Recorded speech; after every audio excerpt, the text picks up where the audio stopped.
소희야, 이거 아무한테도 말하면 안 돼. 알겠지? 그날 아침 제 손은 그렇게 떨릴 수가 없었어요. 작은 녹음기를 소희 가방 맨 안쪽에 숨기는데 마치 제가 범죄자라도 된 것 같은 기분이었어요. 10살배기 우리 소희가 엄마 뭐야? 무서워요 하고 불안해하는 모습을 보니까 가슴이 찢어지는 것 같았습니다. 이렇게까지 밖에 못하는 제 자신이 한심하기도 하고 우리 소희한테 미안하기도 하고 아니야, 무서운 거 아니야. 엄마가 우리 소희 지켜주려고 하는 거야. 그렇게 말하면서도 제 목소리가 떨리는 게 느껴졌어요. 소희가 고개를 끄덕이면서도 걱정스러운 눈으로 저를 봤어요. 정말 가슴이 찢어지는 것 같았습니다. 소희가 터덜터덜 학교로 걸어가는 뒷모습을 보면서 저는 생각했어요. 제발 아무 일도 일어나지 않기를. 하지만 마음 한구석에서는 이미 알고 있었던 것 같아요. 뭔가 끔찍한 일이 다가오고 있다는 것을. 우리 소희는 태어날 때부터 정말 예뻤어요. 다른 아이들보다 조금 늦게 걷고 말도 늦게 했지만 우리 소희는 신중한 아이구나 하고 대수롭지 않게 생각했어요. 남편도 괜찮아. 아이마다 속도가 다르잖아 하면서 안심시켜줬고요.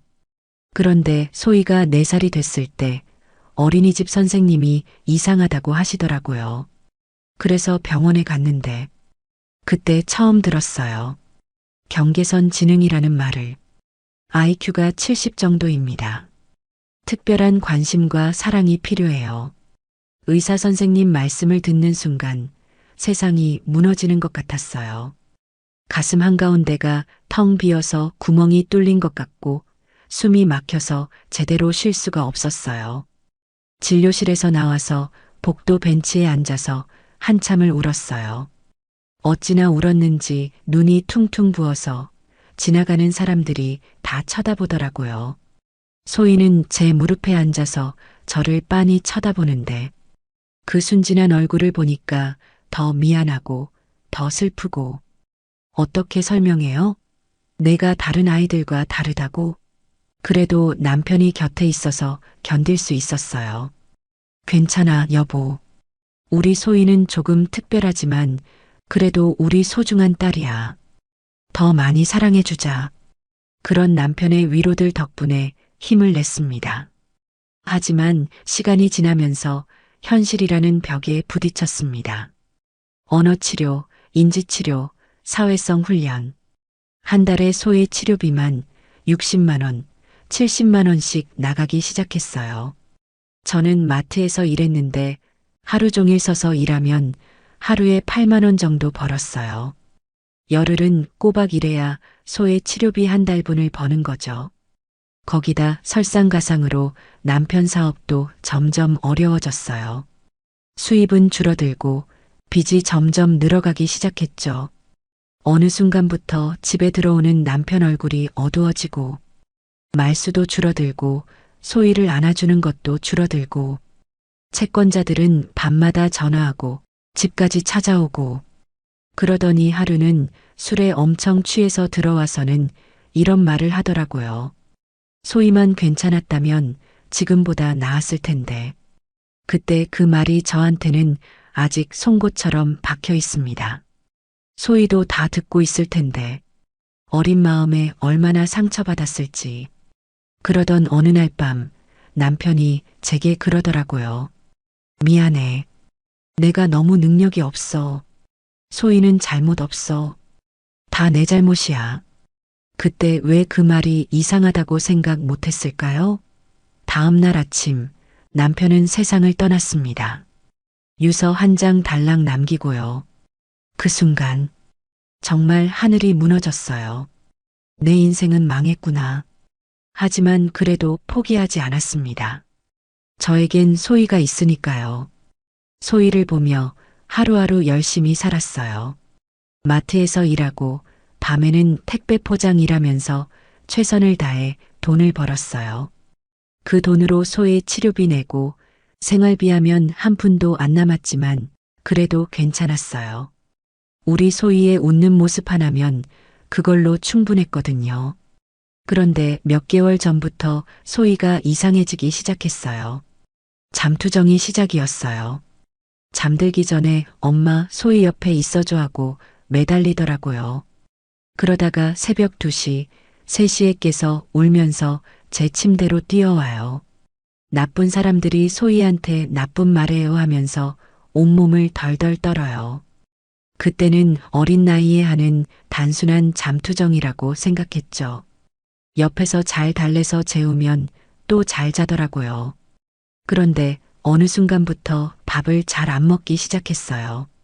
제일 좋아하던 햄버거를 사다 줘도 한 입 먹고 소희는 이런 거 먹으면 안 돼요 하면서 밀어냈어요. 왜?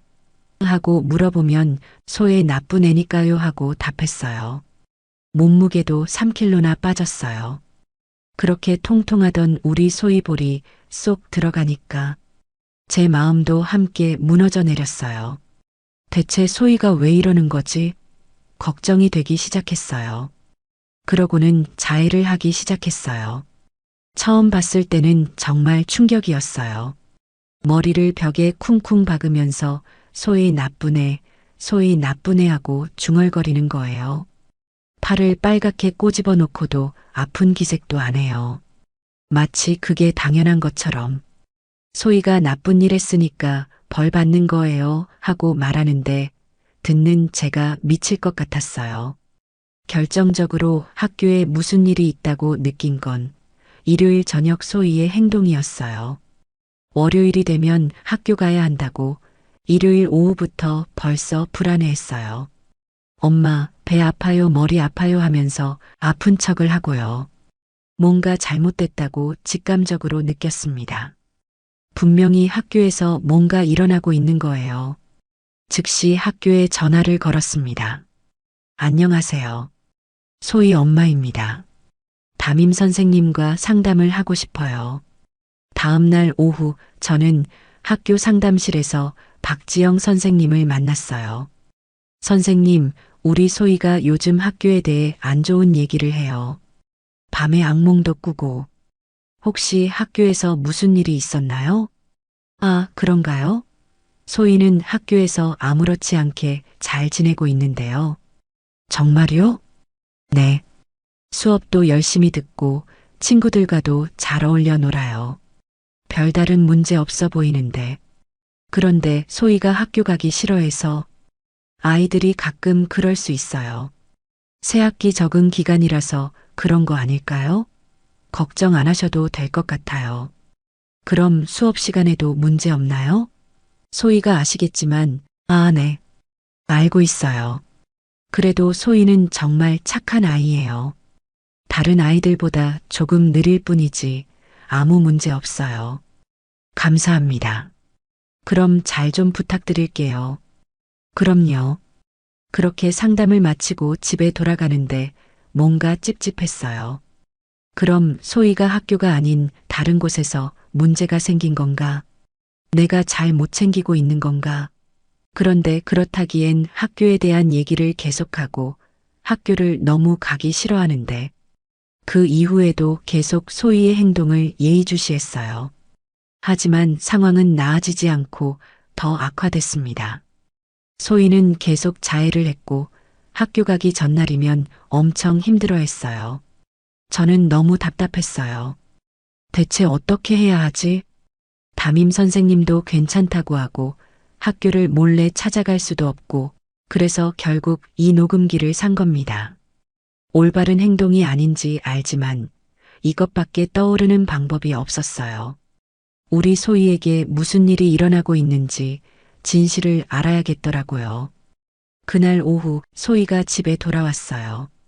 체육복에 얼룩이 묻어 있는데 뭔지 모를 자국이 여기저기 있고 고개를 푹 숙인 채 가방을 던지듯이 내려놓더라고요. 소희야, 오늘 학교에서 뭐 했어? 몰라요. 소희 나쁜 애예요. 제 가슴이 쿵 하고 내려앉았어요. 소희는 나쁜 애 아니야. 엄마의 보물이야. 그렇게 말해도 소희는 고개만 더 푹 숙이고 자기 방으로 들어가 버렸어요. 저녁밥도 거의 안 먹고 평소보다 일찍 잠자리에 들더라고요. 밤 10시 소희가 깊이 잠든 걸 확인하고 저는 떨리는 손으로 녹음기를 꺼냈어요. 제발 별일 없기를. 재생 버튼을 눌렀어요. 처음에는 아이들 웅성거리는 소리, 선생님이 조용히 하세요 하는 소리, 평범한 교실 풍경이었어요. 그런데 야, 소희야, 너 왜 또 그래? 담임 박지영 선생님 목소리였어요. 하지만 제 앞에서 말씀하시던 그 다정한 목소리가 아니었어요. 차갑고 날카롭고 짜증이 섞인 목소리였어요. 선생님, 소희가 화장실. 소희의 작은 목소리가 들렸어요. 평소보다 더 작고 떨리는 목소리였어요. 또 화장실? 아까도 갔잖아. 너는 도대체 왜 그렇게 자주 가는 거야? 제 손이 떨리기 시작했어요. 그건 그냥 꾸중하는 소리가 아니었어요. 완전히 무시하는 사람의 목소리였어요. 기저귀 차고 다녀. 1분마다 화장실 가겠다고 하면 수업을 어떻게 해? 그 순간 녹음기를 꽉 쥐었는데 손에 힘이 너무 들어가서 손톱이 손바닥에 박힐 정도였어요. 가슴이 미어지는 것 같았어요. 그런데 더 충격적인 건 그 다음이었어요. 소희가 무슨 질문을 했어요. 그러자 입 다물어. 너 같은 애가 무슨 질문을 해? 너는 도대체 왜 여기 있는 거야? 그 말을 듣는 순간 정말 머리가 하얘졌어요. 손이 너무 떨려서 녹음기를 놓칠 뻔했어요.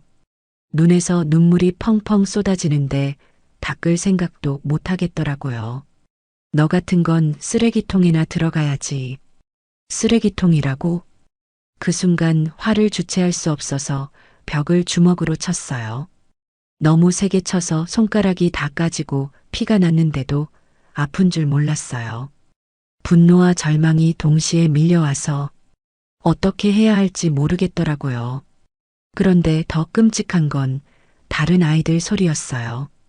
바보, 바보 소희. 아이들이 다 같이 소희를 향해 나쁜 말을 하고 있었어요. 하지만 선생님은 말리지도 않고 오히려 아이들을 부추기고 있었어요.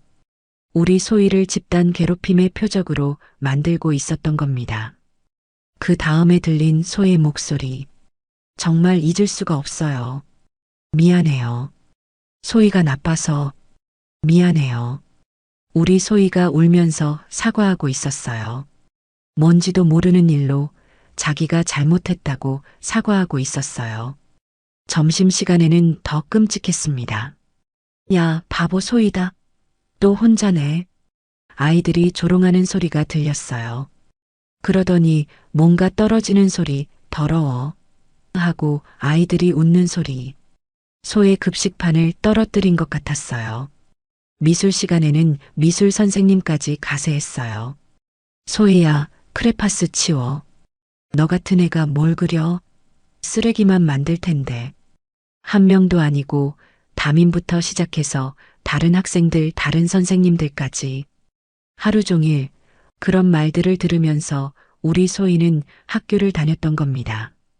녹음기를 다 듣고 나서 바닥에 주저앉아서 울기만 했어요.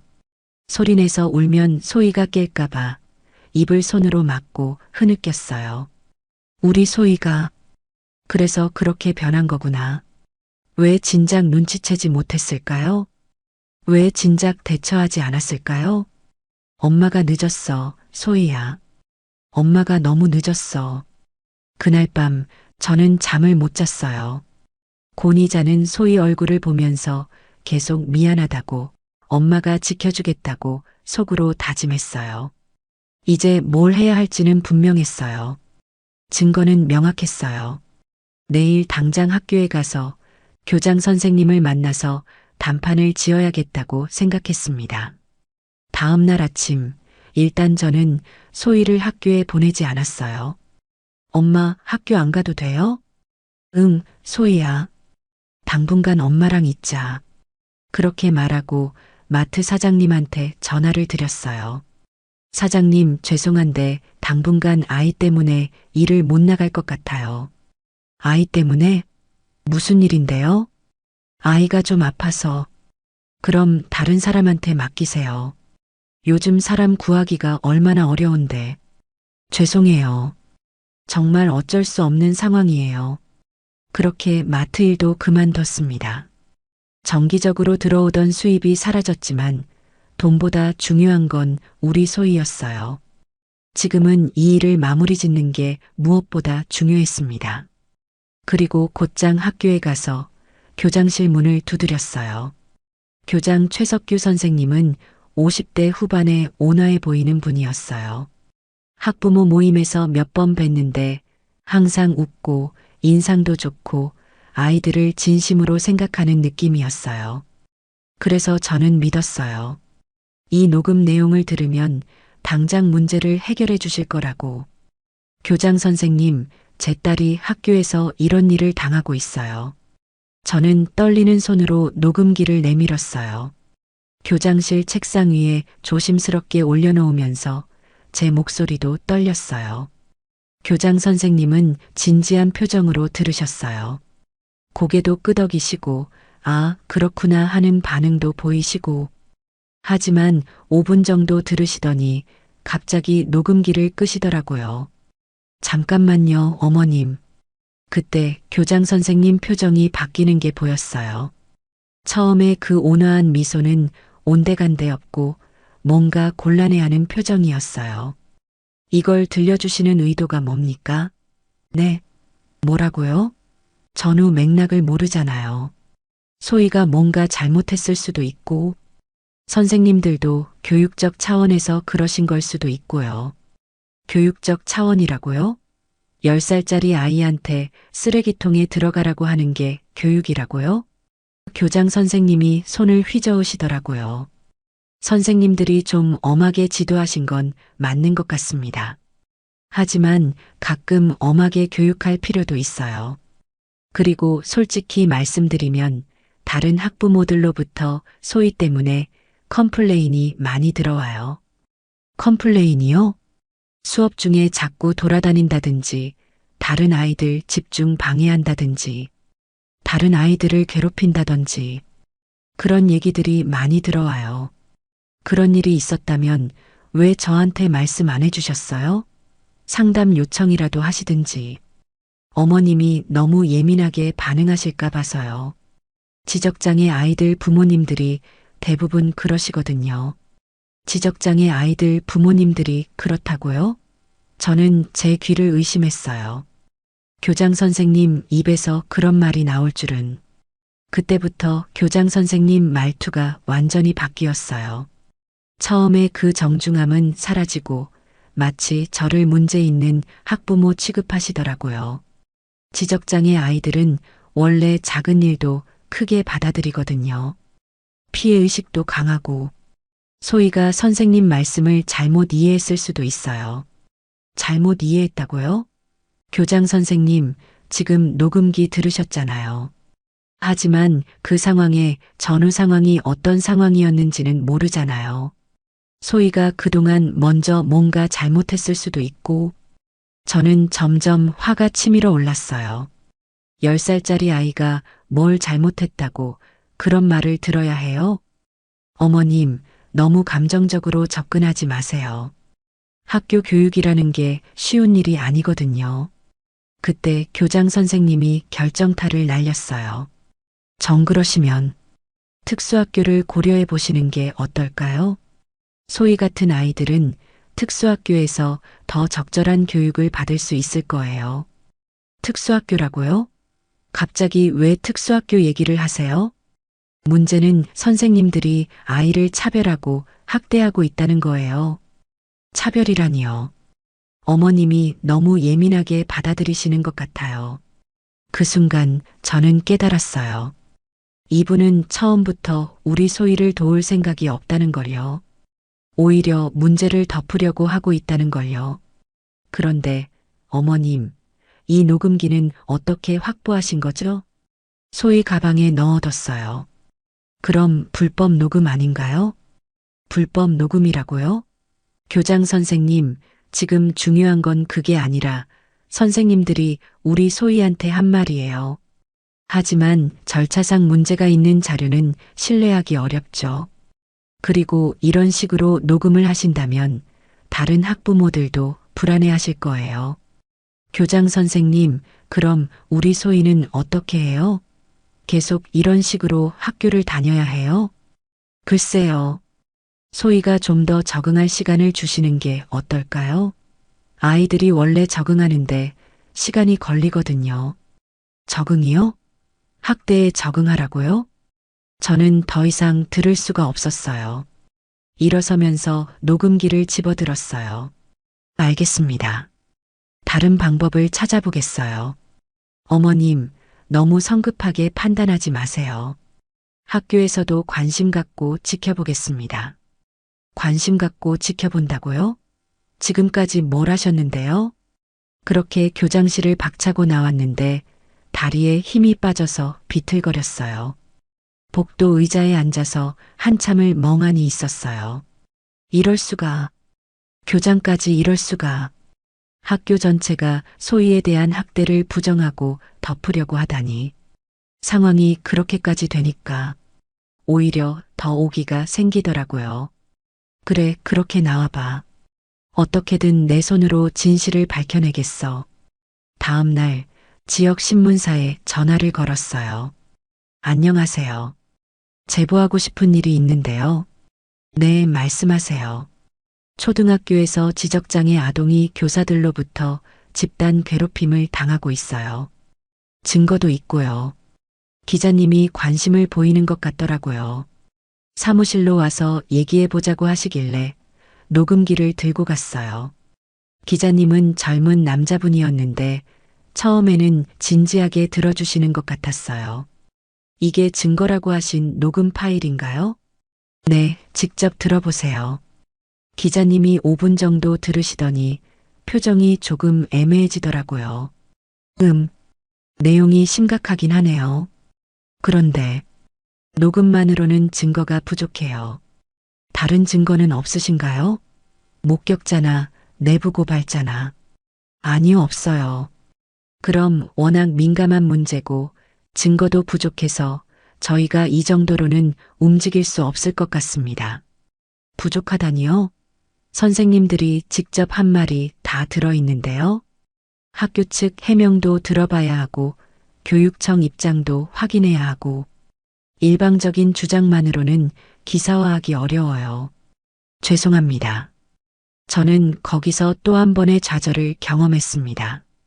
이렇게 명백한 증거가 있음에도 세상에 알릴 수 없는 건가? 이게 우리나라 교육계의 현실인 건가? 하지만 그래도 포기하지 않습니다. 그날 오후 저는 교육청에 직접 갔습니다. 처음 가보는 곳이라 어디로 가야 할지 몰라서 한참 헤맸어요. 안내 데스크에서 물어보니 4층 학생생활지도과로 가라고 하더라고요. 학생생활지도가 문을 두드리고 들어갔어요. 안녕하세요. 신고하고 싶은 일이 있어서 왔어요. 담당 공무원은 40대 정도 되는 여자분이었어요. 무표정하게 저를 바라보시더니 서류 한 장을 내미시더라고요. 신고서 작성하시고 증거자료 있으면 함께 제출하세요. 신고서를 작성하는데 손이 너무 떨렸어요.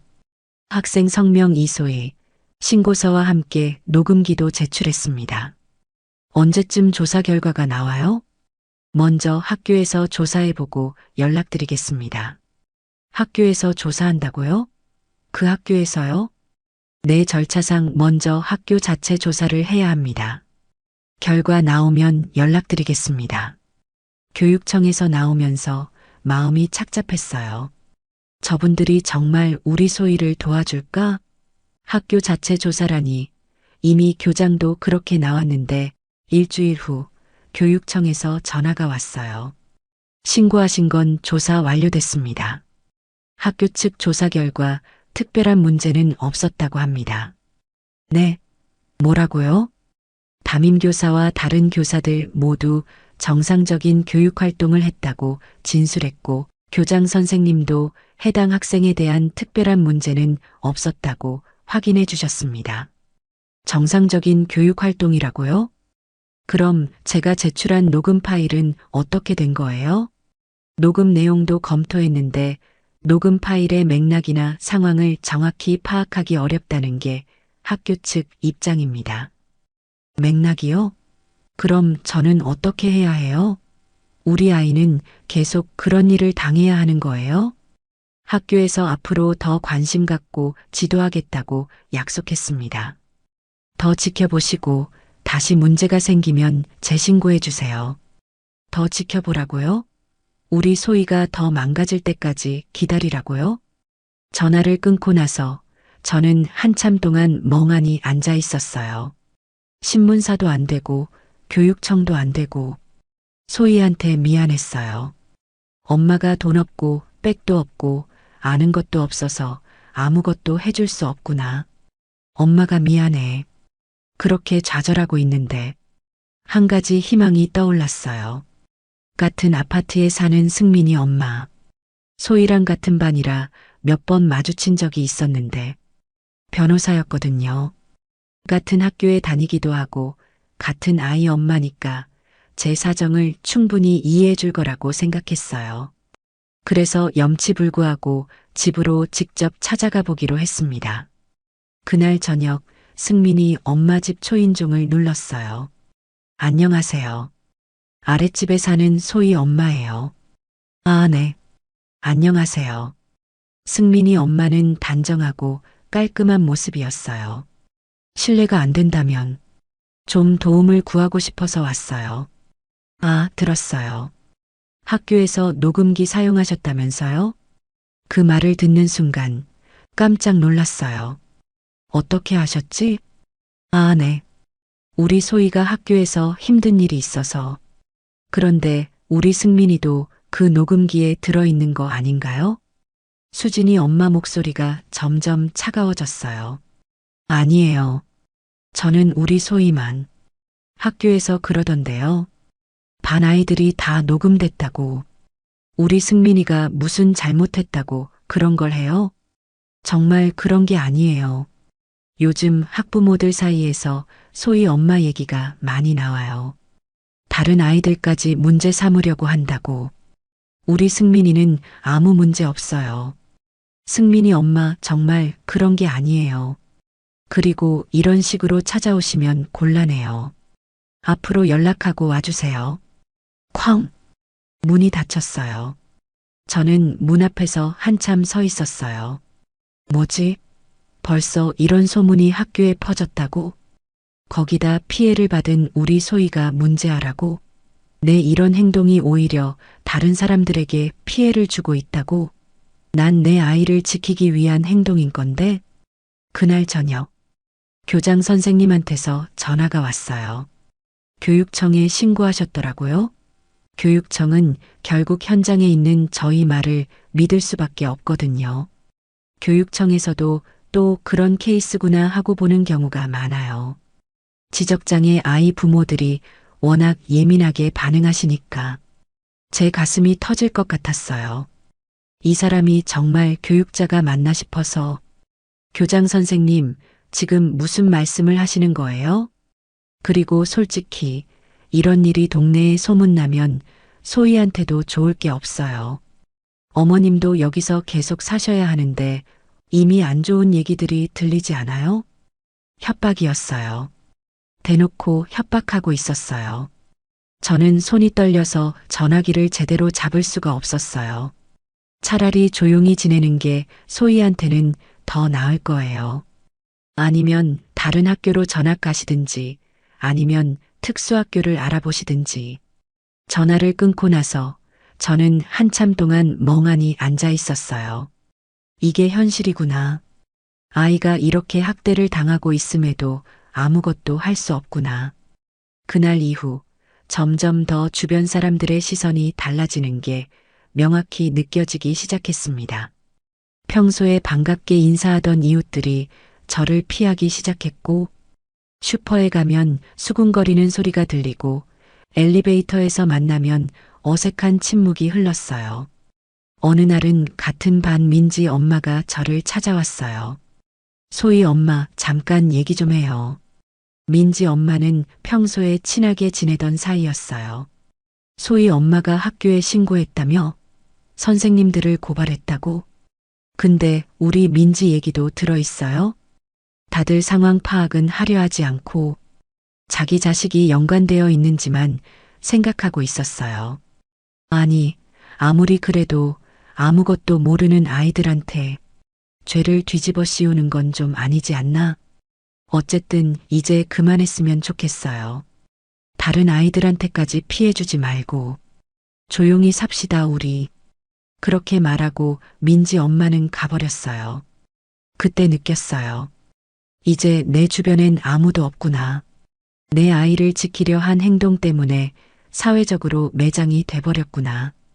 일은 못해서 돈은 떨어져 가고 동네 사람들은 다 피하고 우리 소희는 학교도 못 가고 이게 내가 저지른 행동의 결과구나. 그날 밤 소희가 잠든 후 소희 옆에서 한참을 고민했어요. 내가 잘못한 건가? 혹시 내가 착각한 건가? 소희가 정말 다른 아이들한테 피해를 준 건가? 교장 선생님 말이 자꾸 생각났어요.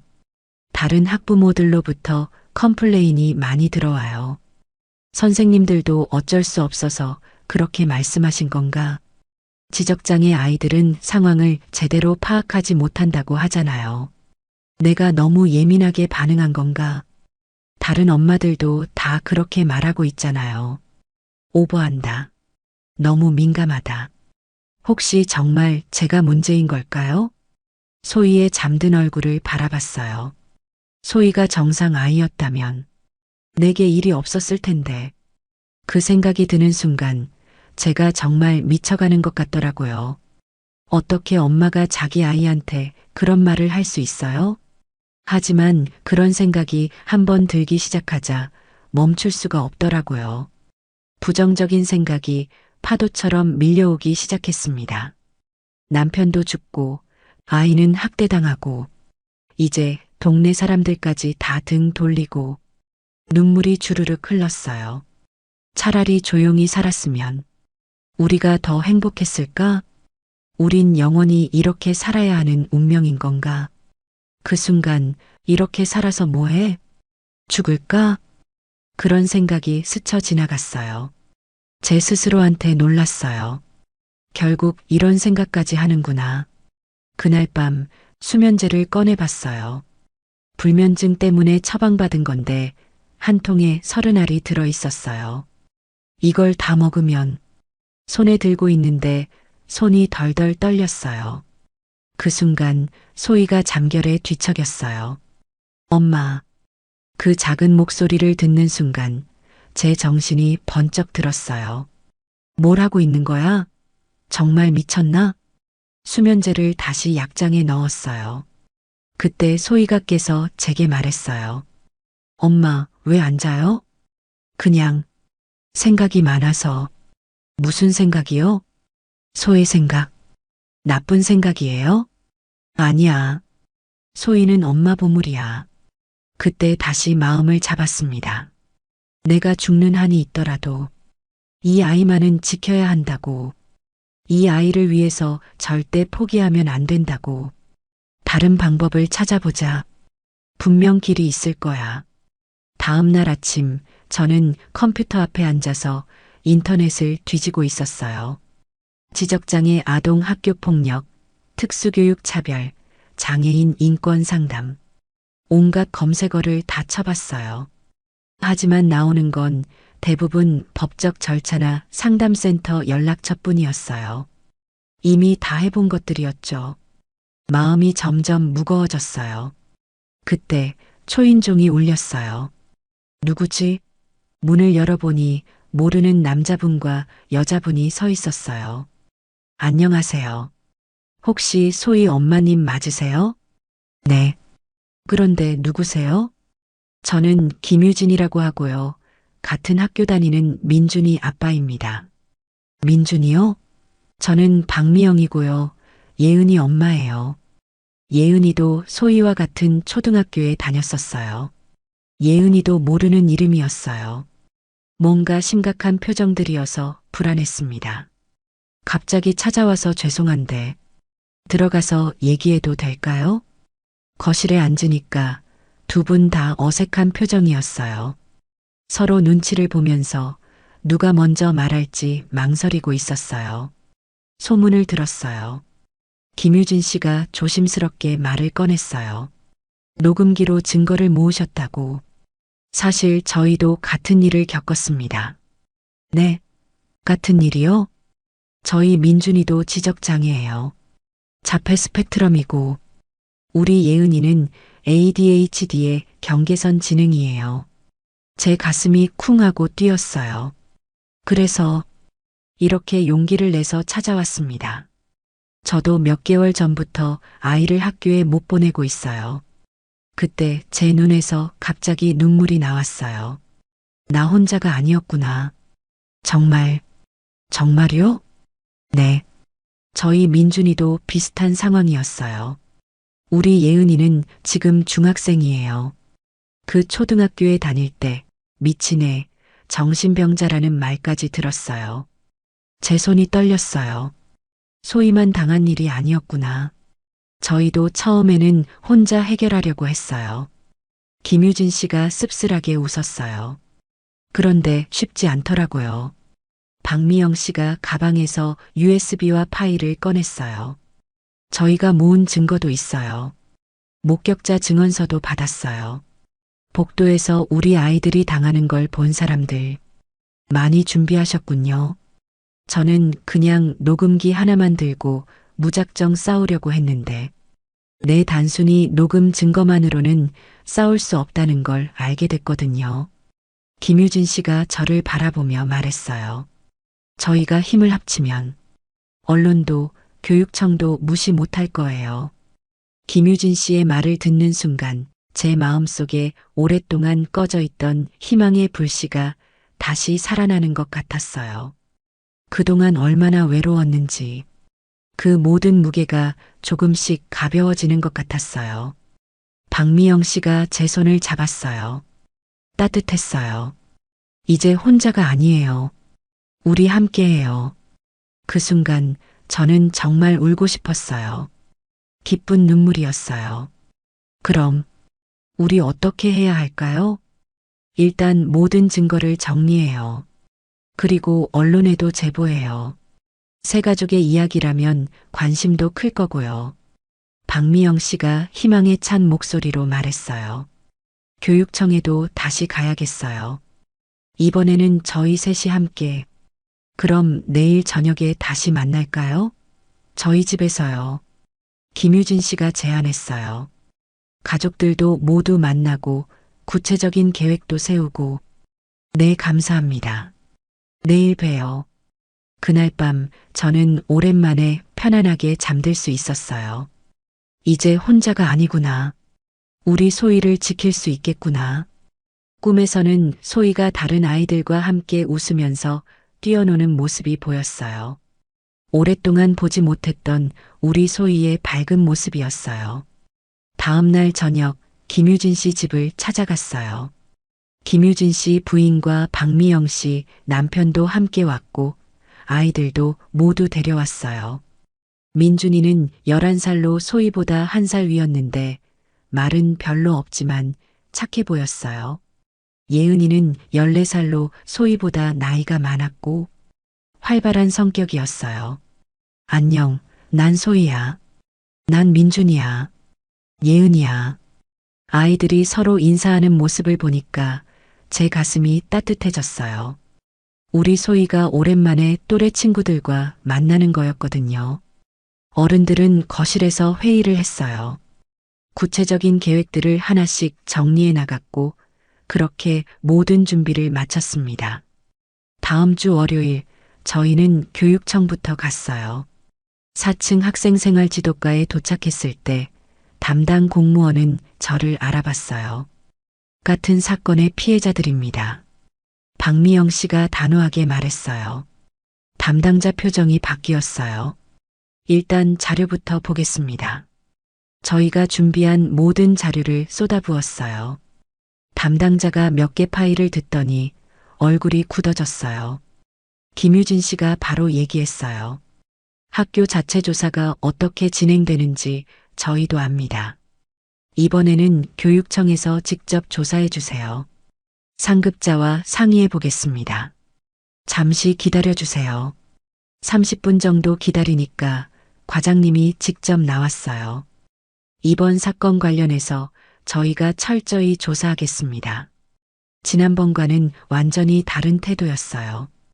교육청 특별조사팀을 구성해서 이번 주 안에 조사에 착수하겠습니다. 그리고 조사 기간 중에는 해당 교사들을 직무에서 배제하겠습니다. 정말 믿어지지 않았어요. 이렇게 달라질 줄이야. 교육청에서 나오면서 김유진 씨가 말했어요. 역시 혼자서는 안 되는 거였어요. 힘을 합치니까 이렇게 달라지네요. 며칠 뒤 교장에게서 전화가 왔어요. 목소리가 많이 다급했어요. 죄송합니다만 학교로 좀 와주실 수 있을까요? 저희 세 가족이 교장실에 모였을 때 교장과 선생들이 모두 고개를 숙이고 앉아 있었어요. 분위기가 완전히 바뀌었어요. 지난번 제가 혼자 왔을 때와는 정반대였어요. 정말 죄송합니다. 교장이 일어서서 깊게 고개를 숙였어요. 제가 상황을 제대로 파악하지 못했습니다. 아이들에게 상처를 준 점 진심으로 사과드립니다. 소의 담임 박지영 선생님이 울먹이며 말했어요. 제가 너무 무신경했어요. 소희한테 그런 말을 해서는 안 됐는데 정말 죄송해요. 하지만 저희는 호락호락하지 않았어요. 김유진 씨가 단호하게 말했어요. 사과로 해결될 문제가 아닙니다. 우리 아이들이 받은 상처는 어떻게 할 건가요? 박미영 씨도 이어서 말했어요.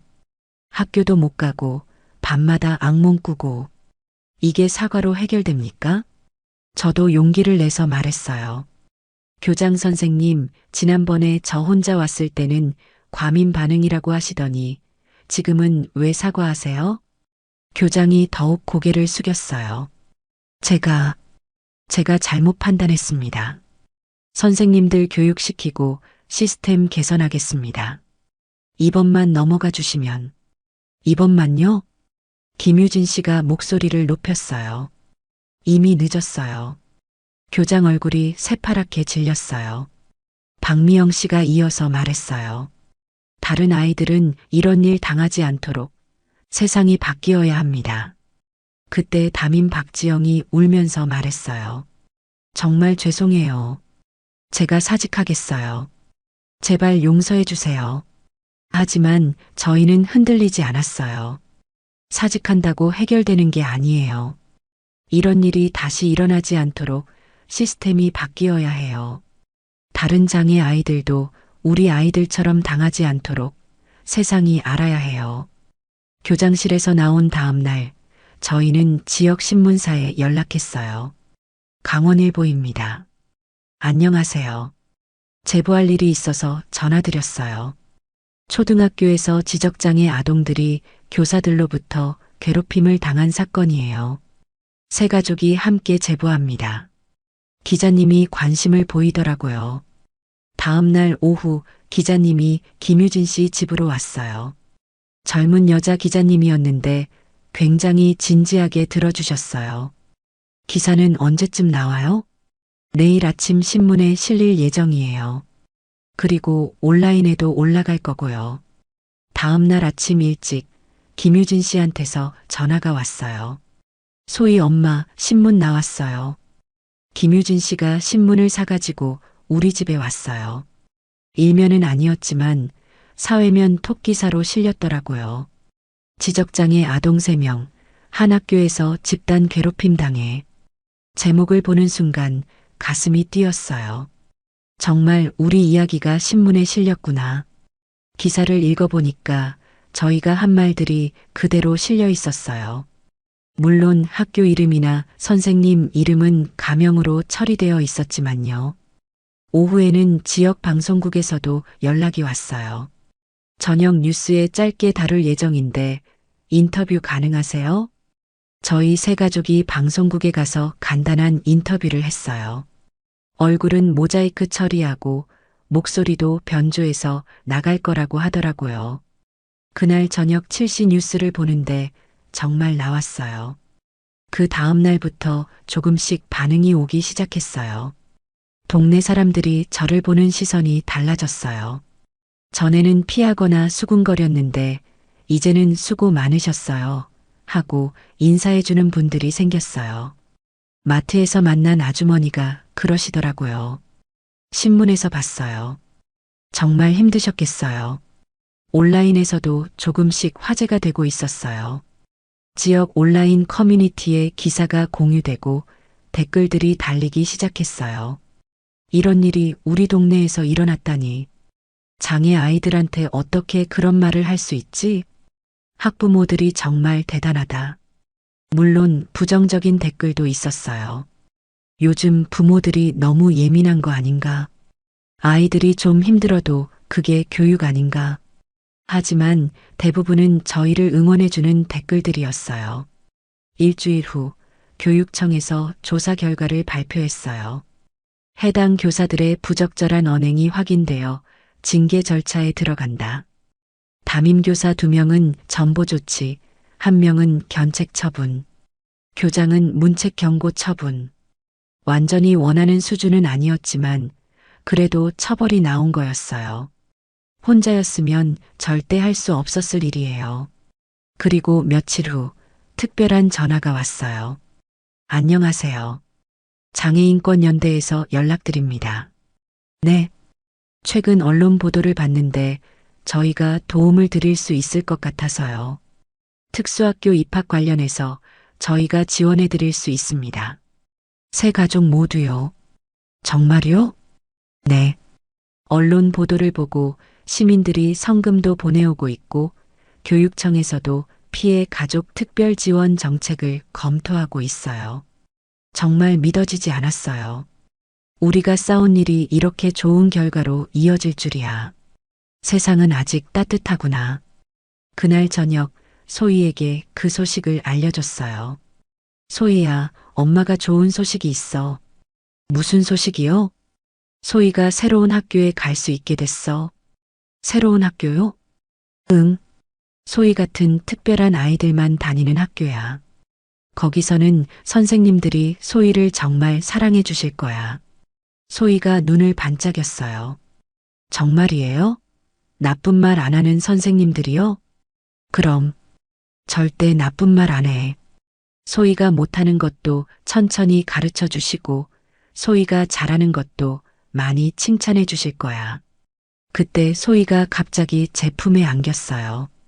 엄마 고마워요. 뭐가 고마워? 엄마가 소희 지켜줘서. 그 말을 듣는 순간 제 눈에서 눈물이 주르륵 흘렀어요. 지난 몇 달간의 모든 일들이 한꺼번에 떠올랐어요. 녹음기를 숨기던 그 아침, 교장실에서 무시당했던 일, 혼자 울던 밤들, 자살까지 생각했던 절망의 순간들.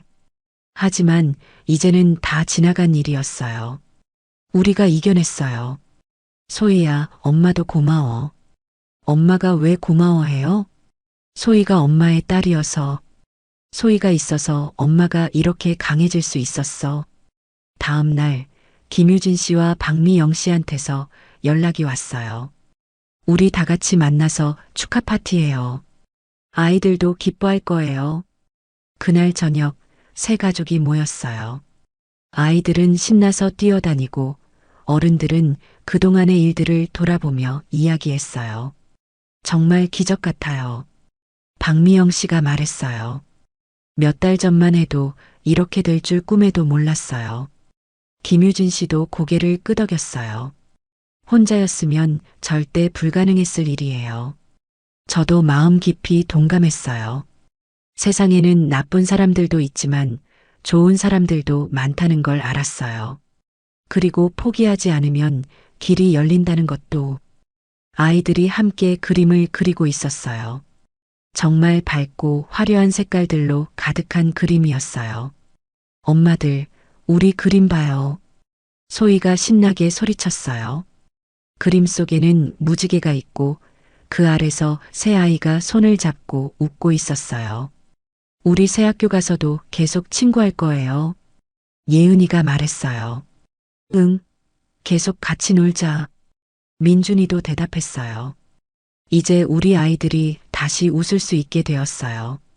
우리가 세상을 조금이나마 바꾼 거였어요. 3개월 후 드디어 그날이 왔어요. 소희야, 오늘 새 학교 첫날이야. 소희가 일어나자마자 저에게 달려왔어요. 엄마, 소희 진짜 새 학교 가는 거예요? 그럼 민준이랑 예은이도 같이 가는 거야. 소희 얼굴에 환한 미소가 떠올랐어요. 오랫동안 보지 못했던 그 밝은 표정이었어요. 새 학교에 도착했을 때 김유진 씨 가족과 박미영 씨 가족이 이미 와 있었어요. 소희야, 민준아, 예은아. 새 아이가 서로 보자마자 달려가서 안겼어요. 그 모습을 보니 제 마음이 따뜻해졌어요. 교장 선생님이 나와서 저희를 맞아주셨어요. 어서 오세요. 오늘부터 우리 학교 가족이 되는 거네요. 따뜻한 미소와 진심 어린 목소리였어요. 아이들이 적응할 때까지 저희가 세심하게 살펴보겠습니다. 걱정하지 마세요. 각 아이들의 담임 선생님들도 소개받았어요. 소의 담임은 이미경 선생님이었는데 30대 초반의 젊은 분이었어요. 소희야, 안녕? 선생님이 소의 담임 이미경 선생님이야. 선생님이 소의 눈높이에 맞춰 앉아서 말씀하시더라고요. 소희가 좋아하는 게 뭐야? 그림 그리는 거요. 어머, 선생님도 그림 그리는 거 좋아해. 우리 같이 예쁜 그림 그려볼까? 소희가 고개를 끄덕이며 선생님 손을 잡았어요. 그 모습을 보는 순간 제 눈에서 눈물이 났어요. 이런 모습을 보고 싶었어. 수업이 끝나고 아이들이 나왔을 때 세 아이 모두 웃고 있었어요. 엄마, 선생님이 소희 그림 정말 예쁘다고 하셨어요. 소희가 뛰어와서 말했어요. 정말? 어떤 그림? 나비 그림이요. 선생님이 교실에 붙여주신대요. 민준이와 예은이도 마찬가지였어요. 선생님이 민준이 발표 잘한다고 하셨어. 예은이는 노래를 잘 부른다고 하셨어. 집에 오는 길에 소희가 말했어요. 엄마, 내일도 학교 가고 싶어요. 정말? 네, 빨리 내일이 됐으면 좋겠어요. 그 말을 듣는 순간 제 마음이 벅차올랐어요. 6개월 후 학교에서 작은 발표회가 있었어요. 소희가 무대에 올라가서 자기가 그린 그림을 발표했어요. 이 그림은 소희가 그린 우리 가족이에요. 그림 속에는 하늘에서 웃고 있는 아빠와 손을 잡고 있는 소희와 엄마가 그려져 있었어요. 아빠는 하늘에 계시지만 소희를 지켜봐 주세요. 엄마는 소희를 많이 사랑해 주세요. 그래서 소희는 행복해요. 소희가 또박또박 발표하는 모습을 보니 눈물이 주르륵 흘렀어요. 우리 소희가 이렇게 당당하게 발표할 수 있게 되다니. 발표가 끝나고 소희가 제게 뛰어왔어요. 엄마, 소혜 잘했어요? 최고였어, 소희야. 엄마가 정말 자랑스러워. 그날 밤 소희가 잠들기 전에 저에게 말했어요. 엄마, 소희가 엄마 딸이어서 정말 좋아요. 왜? 엄마가 소희를 지켜줘서, 나쁜 사람들한테서 구해줘서, 그리고 좋은 학교도 보내줘서, 이제 소희는 무섭지 않아요. 그 말을 듣는 순간 지난 1년간의 모든 일들이 주마등처럼 스쳐 지나갔어요. 소희야, 엄마도 소희가 딸이어서 정말 자랑스러워. 엄마 때문에 엄마가 강해질 수 있었어. 소희가 환하게 웃으며 잠들었어요. 길고 힘겨운 시간이었지만 결국 우리는 이겨냈습니다. 세상은 때로 차갑고 불의로 가득하지만 끝까지 함께하면 따뜻한 빛을 만날 수 있다는 것을 알았습니다. 여러분도 저와 같은 일을 겪고 있다면 포기하지 마세요. 반드시 승리할 겁니다. 반드시 좋은 날이 올 겁니다. 지금까지 긴 이야기 들어주셔서 감사합니다. 지금까지 구름 같은 이야기였습니다. 감사합니다.